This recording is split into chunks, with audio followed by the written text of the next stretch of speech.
let's talk about why I believe that there is something divine. I didn't get this from a book. I didn't get this from, a religion.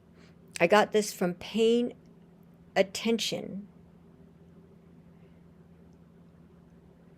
to my life.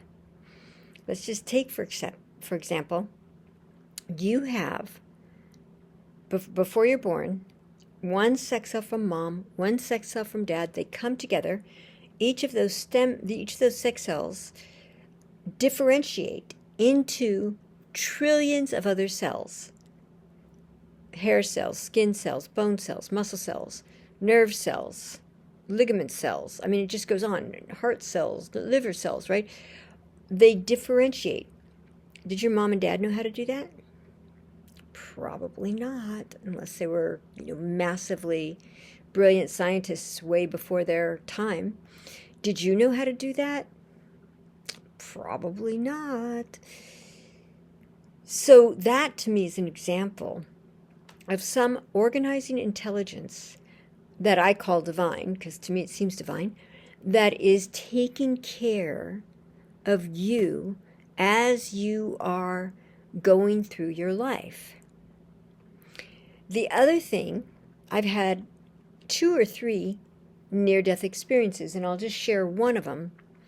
I had been slapped onto my back from 65 feet above the water. I got the air knocked out of me. I drowned, and it was in Hawaii, and we were past the land part, so we were in the deeper part. We were out far from the shore. So we were in the deeper part where it could go down 2 miles. And I started going down, and I was panicking. I couldn't breathe, and I lost awareness of where I was. I couldn't discern which way was up, because it was a lot of waves and big waves, like 15-foot waves every once in a while. And so the water was moving, and I'd been knocked out probably for a few moments as well. And it was just this whole mix of an inability to know where I was, to know which way was up, to know how to get help. I couldn't. I was just going down, and yet I didn't have any discernment about which way up was. I could have been going sideways. I didn't know. All I knew was that I was terrified. I couldn't breathe, and I thought I was going to die. Then there was this light, and it could have been something in my brain. It could have been my brain goes, oh, she hasn't had enough oxygen. We'll give her some light. But the light felt completely accepting, loving, soothing, powerful. And I felt that there were people there that I knew. I didn't know who they were, but I knew that I knew them, and I knew that they loved me. And then I heard a voice. I don't know whose voice it was. I was in the middle of the ocean underwater, but the voice said, "Do you want to live or die?" I thought of my mom. This energy came up through my body, and I said, I want to live. And all of a sudden, it was like I had rocket fuel on my feet. I was going straight up to the top. It took a while to get there, but it just was like, I finally got to the top. I still couldn't breathe. My diaphragm had been, shocked into a stuck position. So I couldn't breathe, and I was still struggling. There was a man from the boat where we had been on. We were going to do spinnaker flying. Well, but that's how I ended up getting hurt. And he had climbed down sort of towards near the water, and he was throwing a life vest. But he was far. The boat was probably 50, 60 feet away, and the life vest maybe went out about half that way, like 30 feet or something like that. And he also didn't have a good range of throwing because he was on a ladder, and you couldn't do much, right? So he's on a ladder, and I saw the life vest, but I couldn't get to it. I didn't have any power. I didn't have any air. It'd been at least, minutes, without any air, and I couldn't get to the life vest. And so I started to give up, and I felt this energy felt myself going back down, down, down, down into the water, and then again I heard that voice. Whose voice was it? I heard the voice that said, do you want to live or die? Thought of my mom again. And I said, I want to live. Boom. I don't know how it happened. I don't know how it happened.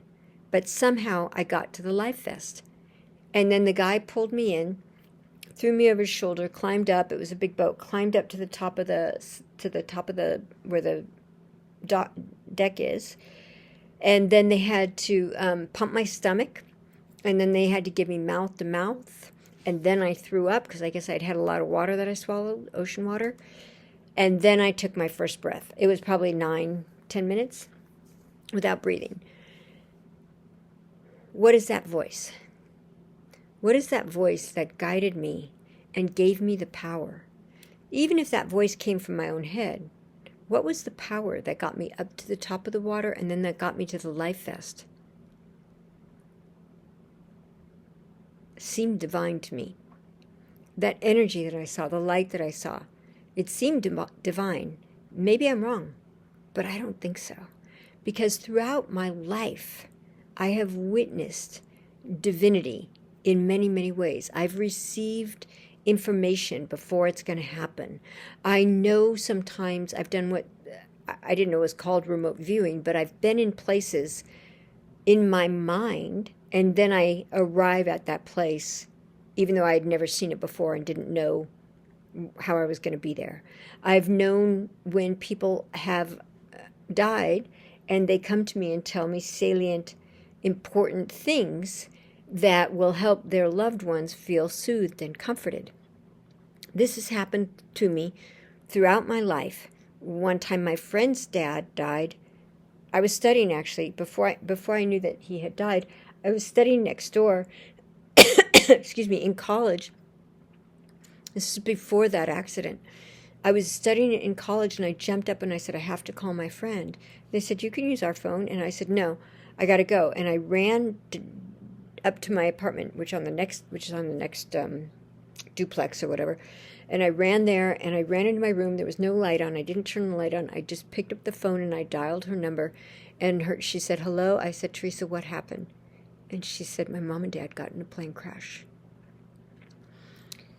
So I went to her house that weekend.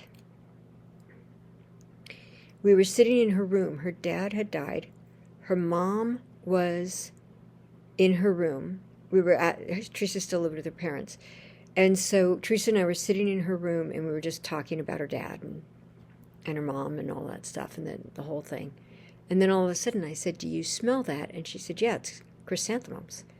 I said, wow, the fragrance is so strong. She said, that's my dad's favorite flower. I said, oh, let's go talk to your mom. So we ran down the hall to where her mom was, to her room. We knocked on it, and her mom said, come in. And her mom was sitting in a rocking chair, tears streaming down her face, and the smell or the fragrance of the chrysanthemums was so strong in her room. It was undeniable. It was so strong, and she had none there. And she looked at us and she said, he's here. And I've had those kind of experiences from animals and from people where they tell me something specific that makes whoever needs to hear it relax and start to feel their presence. So when somebody says to me there's not something divine, and I think of the human body, or you think of an acorn that makes a giant tree, that acorn has all the intelligence in it in order to create this masterful tree, like the work of art. When you look at nature and you see the diversity, you see the abundance, you see the creativity, the inclusivity, the working together. Like, how can you say that there is no divine? And I'm not religious. This is just my spiritual connection.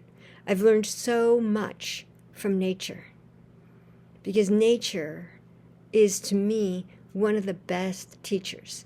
If I'm a religion, maybe I'm a pagan. I don't know.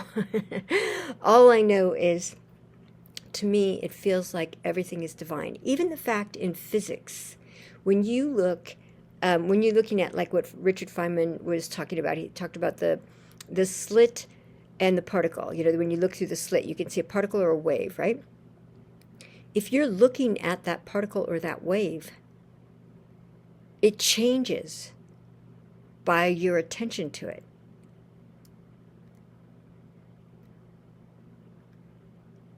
That's a sign of our power. That's a sign of our divinity. The fact that you can split a photon, and one half of the photon could go on the east side or the south side. I don't know how the Danube River flows. And the other part of the photon goes on the other side of the river. And then when they make one side move, the other side simultaneously moves.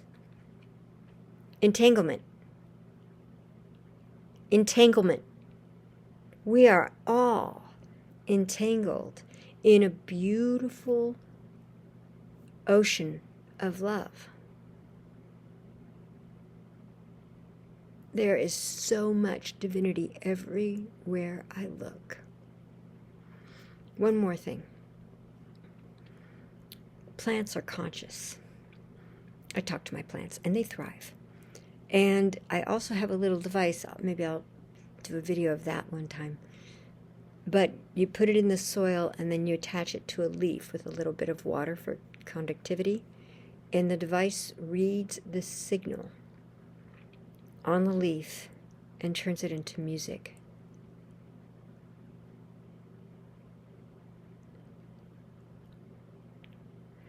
Plants create music with their vibrations. Humans do too. So I like to recognize the divine because I see the hand of it everywhere. Again, I'm not religious. This is just me paying attention. So you can believe what you want to believe. I'm not here to say to anybody that they're wrong or that they shouldn't think that there is no divine. If you want to think that way, that's totally okay. If you want to believe that the divine is a particular religious icon, that's totally true. For you, I love that for you. For me, I see it in everything. To me, it has a lot to do with physics and with nature. The two, the combination, helps me understand that there's divinity everywhere. Plus my experiences with knowing things before I should know them. With communicating with people who are supposed to be dead. We have so much power.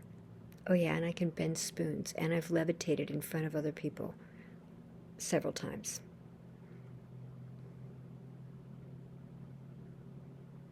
How can you say there's no divine? Not you, but the person. No divine? It's got to be everywhere.